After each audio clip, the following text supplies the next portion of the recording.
Hey everybody, welcome back to Magic Orthodoxy. My name's David, and this is a book review and a deck review.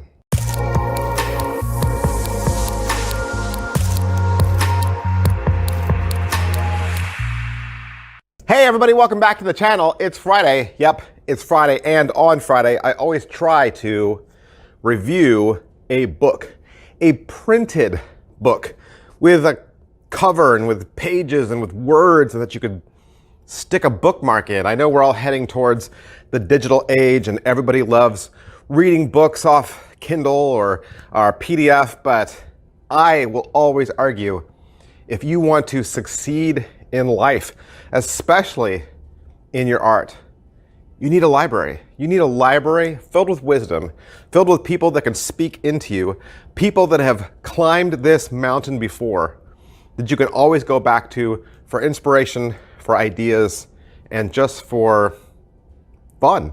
But this review is going to be a little different because, like I said, it's a book review and it's also a deck review. And then Seth also includes a video to teach you a magic trick to go along with your deck. I'm going to look at all three, but first we'll start with the book. All right, so the practice. What is this book all about? This is Seth's offering for artists. It's a motivational book. It's a practical book that is to inspire you as an artist to be a creative marketer. What do you get? It's a smaller sized hardback book, 222 short chapters, 256 pages. If you don't know who Seth Godin is, he is a motivational speaker. He's a blogger. He's a writer. He's got a podcast out there called Akimbo. He's written several books, Marketing, This is Marketing, Permission, Tribes. He's been putting out quality content for people for well over 3 decades. His latest book, The Practice, Shipping Creative Work, encourages artists to get past performance anxiety and imposter syndrome and to feel more empowered to put their art out into the world. He encourages performers to focus on the process more than the outcome. And let me just read one of his quotes. Let me read just a little snippet so that you get a better idea of what this book's about. Put it in Seth. Who can better describe the book than the author, right? Seth writes, "Focusing solely on outcomes forces us to make choices that are banal, short-term, or selfish. It takes our focus away from the journey and encourages us to give up too early. Focusing on outcomes at the expense of process is a shortcut that will destroy your work." Why do we do that? Well, because we live in a world that focuses on results. And the person who has good results is a success. The person who has bad results is a failure. But for the performer, for the artist, our joy shouldn't come from that or shouldn't be relied upon that. Our joy should come from the process. Our joy should come from the practice of making the art. That is the only part of the process that you and I can control. We can't control how our art is received. So Seth argues, find more joy in creating. Find more joy in practicing, in rehearsing, in studying your art form. How's the book laid out? It's written more like a devotional or a daily reading. You're going to get very short entries that group together into 8 different sections.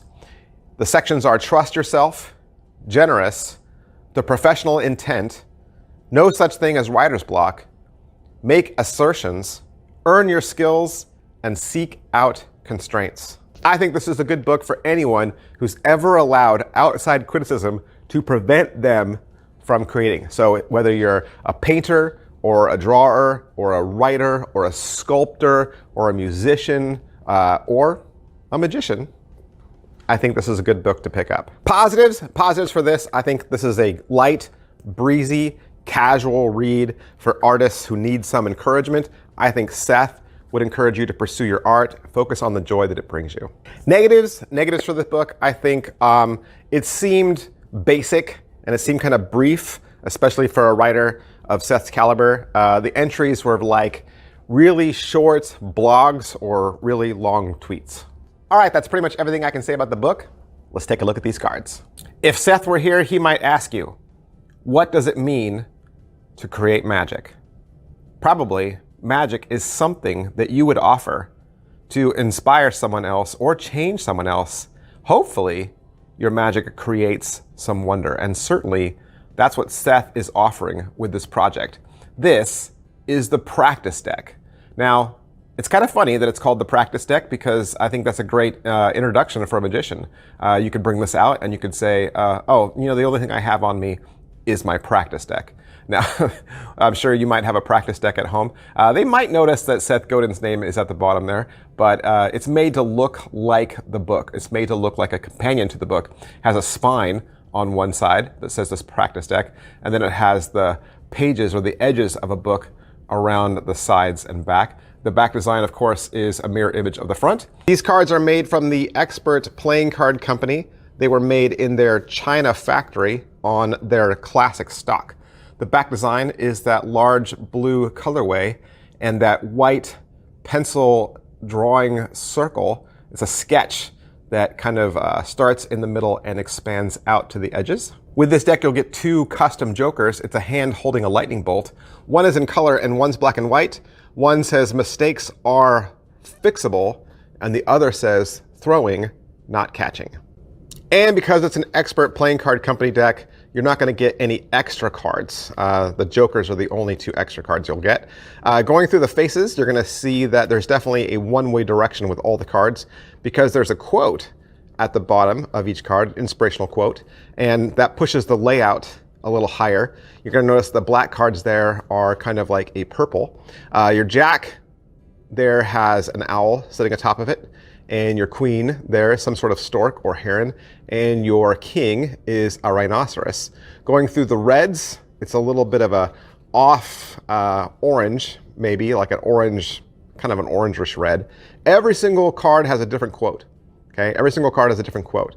The court cards, though, as you can see, are always going to be the same animals. But then I also said that there's a magic element to this deck, and that is true. So what makes this deck a magic deck? Well, this deck is a tapered deck or a stripper deck. So you can do any sort of stripper deck tricks with this deck. And the fun part about this deck for me was I didn't have a stripper deck from Expert Playing Card Company, and so that was a nice little addition. Plus, it's a companion that goes with the book, and so if you're going to buy the book, why not get the version that comes with a deck of cards, right? If you're going to buy the book anyway, get a little bit more from your money and get the one that comes with a deck, get the one that comes with a special magic trick from Seth Godin himself. The thing I didn't totally love about the cards was the fact that they kind of jam up going back into the tuck case. I don't know what it is about expert cards. They're thicker cards. They're a thicker deck. And so sticking them back in the tuck, they don't have a lot of extra room. So 10 cards in the caliper come to 2.96. So they're a much thicker deck, which means the cards are going to be thick, crisp, going to be very rigid, and will take some breaking in. All right, so how's the video? How's the instructional video that comes with the deck? It's really more of just like a trick, right? It's just a single trick. It's a beginner level trick.